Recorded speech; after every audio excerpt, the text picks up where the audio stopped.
ሰላም እንዴት ናችሁ? ሰላም ናችሁ የቤተሰቦቼ? እኔ እግዚአብሔር ይመስገን ሰላም ነኝ። እንኳን ደህና ቆያችሁኝ። አጠር ባለ ቪዲዮ መጥቻለሁ። ለጾም አማራጭ የሚሆን ቆንጆ በፍጥነት የሚደርስ ጤናማ የሆነ የጾም አማራጭ ነው። ቪዲዮውን እስከ መጨረሻው እንድትከታተሉኝ በትህትና ጠይቃለሁ። ቤተሰቦቼ ቀይ ሽንኩርት ደቀቅ አርጌ ከትፌ አበስለዋለሁኝ። መጀመሪያ በራሱ ውሃ ብቻ በደንብ አርጌ ውሃው እስከሚተንልኝ ድረስ ጠበስ ጠበስ አደርገዋለሁኝ። በጣም ቀላል ነው። ለጾም አማራጭ የሚሆን ለማንኛውም ሰው የሚስማማ ቀለል ያለ አዘገጃጀት ነው። ሽንኩርቴን ጠብሳለሁኝ። ዘይት አድርጋለሁኝ። የራሱን ውሃ የሽንኩርቱን ውሃ ከጨረሰ በኋላ ሳይጠቁርብኝ ዘይት ጨምሬ ደግሞ አሁን ጠብሰዋለሁ። ሽንኩርቱን በርከት አድርጌዋለሁ፣ ምክንያቱም ጥብስ ነው የምንሰራው።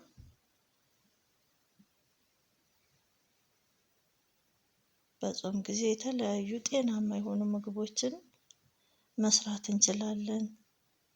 ነጭ ሽንኩርት ጨምሬያለሁ። ነጭ ሽንኩርቱንም አብሬ እጠብሰዋለሁኝ። በድፍን ምስር የሚሰራ ጥብስ ነው። በጣም ነው የሚጣፍጠው።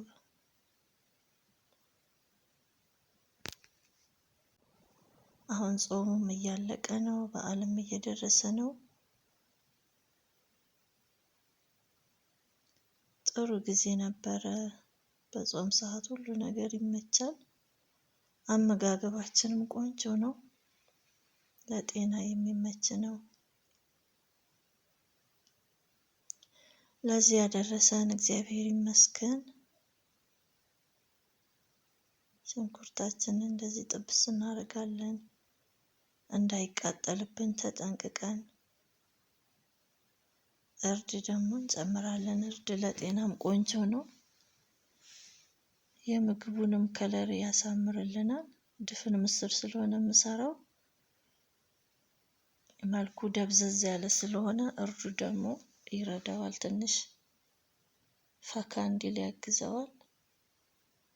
እርድ ለጤናም ቆንጆ ነው። በዚህ መልኩ ቀስ ብዬ ሽንኩርቴ እንዳይቃጠልብኝ እጠብሰዋለሁኝ። ዘይትና ነጭ ሽንኩርት፣ ቀይ ሽንኩርት ነው የጨመርኩት።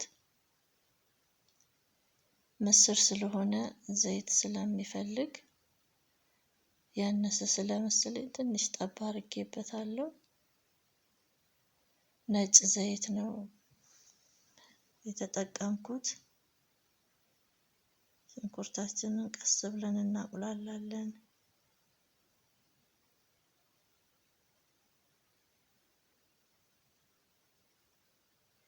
ድፍን ምስር በተለያየ መንገድ እንሰራዋለን። በወጥም አዚፋ አድርገን ከዳቦ ጋር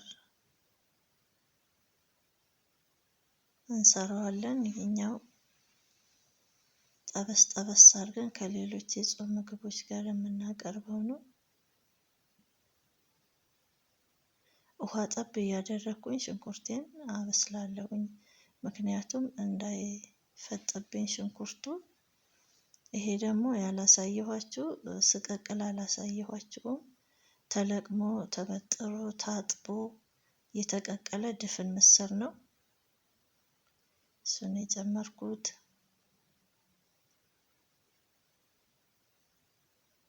በደንብ አድርገን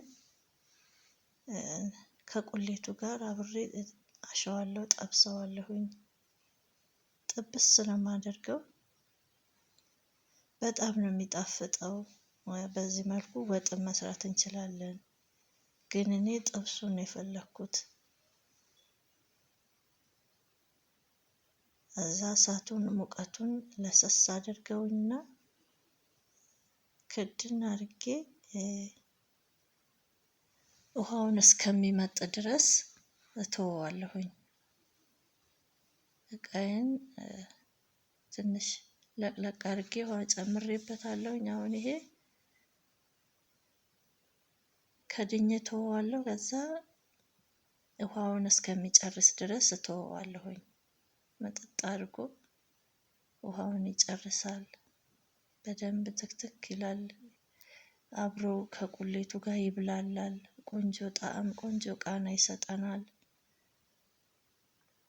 ተመልሼ እመጣለሁ። ይኸውላችሁ ውሃውን ምጥጥ አድርጎ ፍርፍር ብሎ በዚህ መልኩ አግኝቼዋለሁኝ። አሁን ይሄን ከተለያየ የጾም ምግቦች ጋር እናቀርበዋለን። ቃናው ቆንጆ ነው። ነጭ ሽንኩርት አለው።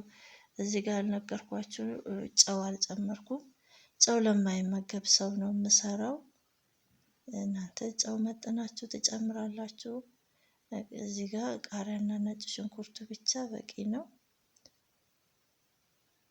በዚህ መልኩ የምስር ጥብስ በአጭር ደቂቃ የሚሰራ ቆንጆ የምስር ጥብስ ነው የሰራሁት።